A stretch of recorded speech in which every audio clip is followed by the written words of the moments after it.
What's up, everyone? How's it going? I hope you're all doing great. And if you're hearing my voice and you're here, then it means that somehow, some way, we got to Friday again. So, I hope you had a good week. And whether you have or you haven't, it doesn't matter. We're all here together. We're all here to hear some crazy stuff, some scary stuff. So, we're just going to get right into it. I don't have a general overarching theme for this episode, but I'll tell you where my inspiration came from. So I was listening to Small Town by John Cougar Mellencamp, and I thought about, just the weird things that happen in small towns. And since I live in a province that is basically only small towns, there's all kinds of stories like that around. Just weird stories, not necessarily cryptids, but just really odd, strange stories around. And then later on, I was talking to a family member, and they were telling me a weird hunting story, since, I love to hear that kind of stuff. It wasn't their story, but it was still really strange and really weird, and I think you'll enjoy it here. First of all, for reference, I haven't deer hunted in about 15 years. It's been a long time.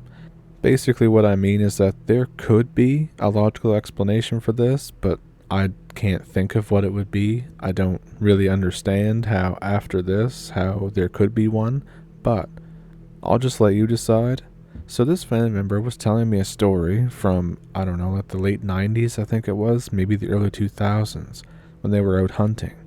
As usual, they were out early in the morning, just around sunrise and stuff, and then as they're walking on this little game trail, I think it was, they see this buck. And it's a big buck. They're like, great, this is the deer that I'm looking for. This is going to be great. Basically, he hasn't even taken the shot yet, and he's already thinking of the deer steaks and sausage and all that stuff. So he's as quiet as you can. He follows this deer into like a little clearing. Not necessarily like a circular clearing. It was just kind of a gap in between the trees. And then he gets down, and he gets ready to take the shot. So he talks about that whole sense that you get when you're kind of in the zone, ready to take the shot. The whole world slows down, and you can kind of pinpoint where you want to put it. So he does this, and the deer takes off after he takes the shot. Now this deer is losing a lot of blood, so it's not going to get too far. So he's just kind of coming behind it from a distance, because he doesn't want it to like keep going and going and going off into like Lord knows where into the woods. And this is where the weird thing happens. So he's following this big blood trail, and then the blood trail ends at another clearing over. I don't know how many feet he said it was a few hundred feet, but he chased it through the woods and into this other clearing. So what he finds is the trail of blood stops, and he finds the heart of the deer in this pile of blood. So already he's just like, WTF, what the hell is this? And then he looks up, and the deer that he had just shot is standing not 10, 15 feet away from him. And when he's up this close to it, he says that it may have been the fact that he was already really spooked, because there was just the deer heart laying on the ground, and the blood had totally stopped after that, and the deer was just kind of in front of him. And then he said the deer looked at him with a look that's not what a deer does. It looked like something else. He couldn't really describe what else it was. He just said that it looked like it wasn't a deer behind the eyes. And then the deer kind of just walked off into the trees. Now, of course, he didn't follow the deer any further, because I wouldn't either. That's a whole bunch of, all right, bro, you do you. And he left the heart there and everything and just left. He's like, I'm going to come back, in a few days to a different area and try to get a deer there. So again, I don't know if there's like a logical explanation for that. There could be. I don't know what it is. So I just thought that was a really strange, really creepy story that I would share with you guys. So of course, it's a little crazy, I think, that I was thinking about small towns and stuff like that, and then I have a family member who tells me that story. And speaking of like small places and stuff, my province in general is pretty small.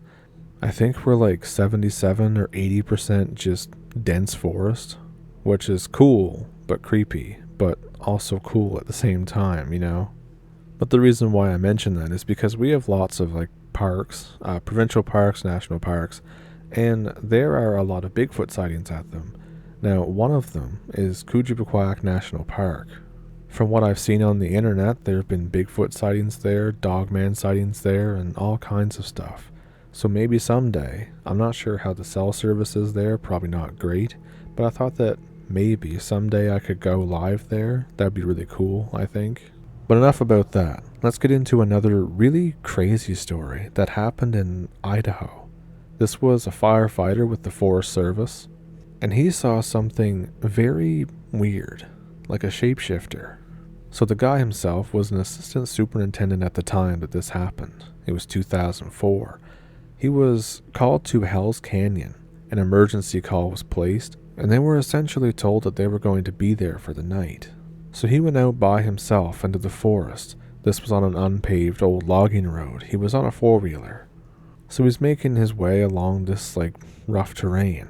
He comes across a bobcat, which at first you gotta be thinking, so what? It's just a bobcat out in the woods. But this bobcat, it didn't run off like a bobcat normally would at the sound of the four-wheeler. It just sat there on the trail. So he kind of stopped and stared at this bobcat for just a few seconds.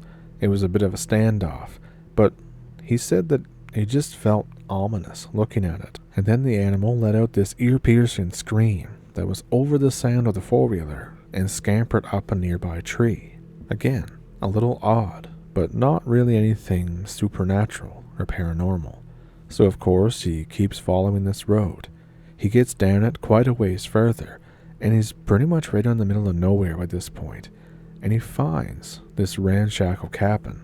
Now, this was federal land, so there really shouldn't be any cabins out here. He noticed too that all of the windows and the door were all boarded up. He was thinking that whoever had done this really didn't want anybody to get in or out. So after this, he peeks through this little crack in the door, and he can see that the inside is absolutely gone. There's stuff that's been ransacked, things are upturned, there's holes everywhere. And he said that the whole vibe around the cabin was really odd. He's encountered abandoned buildings before, but this one was just you're feeling like something's gonna jump out at you. So he gets back on the four-wheeler and he takes off back down the trail again. I assume back down the other way, kind of be like, okay, I've gone far enough, I can go back out now. And then here's what he says happened. Well, here's where it gets real interesting. Right where the bobcat had been, there stands a Native American woman in a badly tattered nightgown and bare feet. She's just standing there. I yell at her, asking if she needs help. She just screams, the same scream as the cat from before, and then climbs up the tree faster than any human has a right to be climbing. Of course, after seeing this, the guy nopes the hell out of there as fast as he can. He's not real sure of who or what he just saw. He asked a local guy about the cabin, and after asking around a little bit, a local Native American overhears them and informs them that they saw a pumawa, which in effect is a skin changer. So personally, I can't ever imagine seeing something like that in real life. I've told stories, I've read stories and all that, but to actually see it in person would be terrifying. I can't picture it'd be like a mental disconnect between what you're seeing and what you're hearing and what's actually going on. It would just be such an overload that I don't blame most people for just getting the hell out of there. And now next up, I have some stories that were in the comments of my last podcast episode. This one was commented by Synaptic Boomstick, and here's what he says happened to him. On my first trip to Mexico, I went to visit the largest church in the town. It had been a few weeks and I wasn't handling the culture shock very well, as part of the trip was for full immersion Spanish lessons at a local school, so I was partly there to take in the quiet atmosphere. I was coming back from practicing my reading comprehension on several of the plaques by the pulpit, when I passed a woman sitting in the pews. She began speaking to me, and I understood enough of it to grasp a version of spare coins. It was a market day in town, and I had taken out a good amount of pesos to buy lunch, some trinkets, and a surprise for the family that I was staying with, so I offered her enough to get her a good meal or two. She thanked me and made a motion that I should bow my head. I humored her, and she began to say a prayer for me. The prayer was faster than my current skills could keep up with, but her tone and expression lent a thankful and friendly feeling to it that I couldn't help but sense. I felt at peace in that moment, free of the tension I'd been carrying around, and did my best to communicate such. We said our goodbyes, and I started walking back down the aisle toward the main doors. Maybe it was chance, or perhaps a remaining bit of thankfulness, but I turned my head to look back after several steps. The woman was gone. The pews were very wide, and there were hardly any other people inside the church itself, and most of them were near the door or relics on the walls. There wasn't anywhere for this woman to go, in so short of a time. If she had gotten up and left, I was still close enough that it would have hurt her. I'm not Christian myself, nor very religious, but I do have a spiritual side, and I don't have an explanation for how I managed to lose an entire woman not 10 paces behind me. Sometimes I think about it, and I find it possible that something, some kind of force, spirit, or what have you, felt my negative energy and chose that moment to lift it from me. So I thought that was a very cool story. I really enjoyed reading it, so thank you for posting it. And I received another comment on the same video of a man from Serbia. Now I can't begin to pronounce the name, so I'm just going to say Bogo7528. And his comment was initially about the story of the beautiful woman with hoof feet. He says, both of my uncles have seen crazy shit, and my uncle, R.I.P., and his brother are still one of the people that have all their respect from the village. They're not liars, they're far from it. They have all this respect because they are a man's man. They never lie. Very strong. And then he says that his uncle that passed away is the strongest man he's ever known. And that's not to say that his uncle's brother isn't less strong. They all know how to fight. They're all just big Serbian men. And he said that every time they celebrated Slava, and I like how he put this, he said that he would wait until about 10 p.m. when alcohol would untie the tongue, and only then they would start to talk. At first it was whispers, because they were just kids, but as they grew older, they were able to hear some of these stories. They were able to talk about it in front of them. He says too that his uncle that had passed away has had the most encounters with ghosts or witches or strange things. This was especially before people had cars. Most people would just walk or drive bicycles. He also says that his uncle was an electrician, and he was never averse to helping people. Anytime somebody would ask for help, he would always go.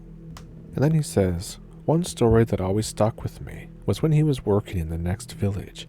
It was during a Slava, so they invited him to eat and drink, and he didn't leave until very late that night. It was winter, the moon was full, and the ground was covered in snow. The village was only maybe 7 kilometers away, so he decided to take a shortcut across the open fields. Around 1 a.m. in the middle of the fields, he saw a small old woman dressed in all black walking toward him. He thought this was strange, but he wasn't afraid. He was a brave and very strong man. When she got close, he greeted her, but she didn't respond. Suddenly his whole body broke out into goosebumps. He walked a few steps further and then looked down at the snow and realized that she had left no footprints. When he turned around, she had completely vanished. That was the moment that he panicked. He made the Orthodox cross with his 3 fingers and ran as fast as he could until he reached the village. And then there's a second story in the comment too, and that goes like this. The other story is a little more scary for me because I was in the village at my grandma's. My uncle's house was not too far away from here. And then he talks about the distance between his grandmother's house and the uncle's house. It's not that far. It's about a small river and then 100 meters, and then you have to walk about 50 meters. There's 2 open fields, and then it's pretty much at his uncle's house. He says my uncle came to tell my grandma that some man had died because there was no phones, and maybe 5 houses in this village had phones. It was winter, and the dark comes early. And then he says that his uncle left around 8 p.m., and when he was going back home, he was passing over the channel. He started to hear somebody else that was walking with him. This is just after that he was there to tell them that somebody had died.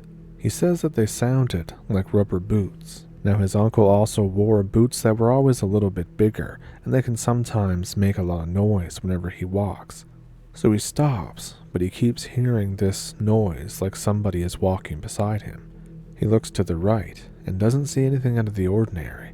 He looks to the left, and he can see footprints in the grass that look like somebody is walking right beside him.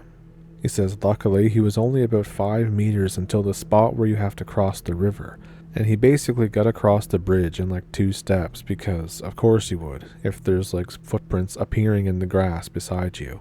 And now the interesting thing here is at the end, where he says that the reason why that the spirit couldn't cross the river is because when the person was carried through the village, people will sometimes drop coins into the river so the dead can pass on, as in crossing the river kind of thing. Now, he said in this case, people didn't do that, so the dead man couldn't pass. And then he said that these are some stories from Serbia, and he has a lot more, and I would love to hear those. I always love hearing stories from Eastern Europe. It's one of my favorite areas to hear stories from because they're all so, I don't know, they all just have this aura about them. So thank you for commenting that. I really hope that I got the story that you were trying to tell. And of course, I really hope I did it justice. And I would love to hear the other stories. If you want to send them to me or email them to me, that'd be great. And this last story, since I began talking about something that may not be a deer, this one is also about something that may not be a deer. This guy says, I live in rural eastern Kentucky, one of those small towns that are surrounded by coal factories and mines and farmland. I have lived in and around this town my whole life, so I know the area pretty well. At one point, I lived in a neighboring county with a population of about 1,000. I have some family there, including a family cemetery. The story takes place there. So I had a rough couple of days. I finally got a job last month now, and I had to wait for the blood screen results before I could go back because of a sinus infection, with barely any money saved up too. To relieve the stress, I drive. I know the back roads, the main roads, the twists and turns. I can blast my music and just chill out when no one else is out and about. So I drove the half an hour to the county over. I turned around in the gas station parking lot. There's only one. And I waited at the light. Also, only one. The light takes a minute, and I know this, so I just chilled. Cops get bored around here, and I didn't want to run it.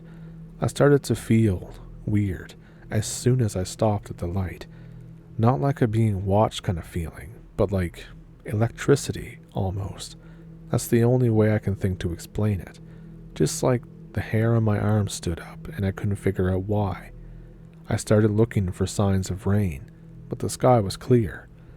And then I saw it.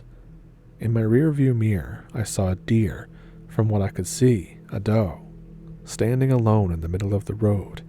It was far back enough that I couldn't see features or anything, but it was close enough that I could see the silhouette. I've seen deer plenty of times. I thought that it was weird that the doe was alone, so I watched for a second. I assumed that the roaming partners were in the trees, and the thing turns and starts walking toward my car. Again, weird, because my car is a clunker, and my music is loud enough that I can feel the bass. I also had my windows rolled down, so it wasn't exactly quiet. The light was going to change in a little bit, so whatever, I'm just paranoid. But the feeling begins weighing down on me. The air begins to feel super thick, and I start to panic. I look up at the deer again, and now it's walking on its back legs, like not upright completely, but enough for me to notice, like I caught it mid-stand-up. It's just walking toward my car. Its front hooves had to be like 4 to 5 inches off the ground. At this point, the light changes, so I just floor it out of there and turn my high beams on. I went about 30 over the limit most of the way home. It all happened so fast, and I couldn't stop thinking about it. I had read about knot deer before, but I've never seen one in person. I know nothing about them or how to ward them off, just that they look like deer, but aren't. I honestly don't know if I want advice or somewhere to just tell the story, but I can't get the image out of my head. I've seen plenty of unexplained things around here. I've dealt with this kind of thing my whole life, but that really sticks out to me. So, with that, I hope you enjoyed this episode of the podcast, and if you did, then please feel free to like and subscribe. If you would like to support the channel a little further, I have links to a PayPal and a Patreon in the description below, as well as super thanks and memberships here on YouTube. And with all of that said, I think that I will see you Sunday. Sunday's video is going to be about deep wilderness encounters, and not only in the deep woods, some of them are in the deep desert as well. So be sure to tune in for that, and I hope to see you there. Thank you for pulling up a stump with me. Thank you for watching. Have a good weekend.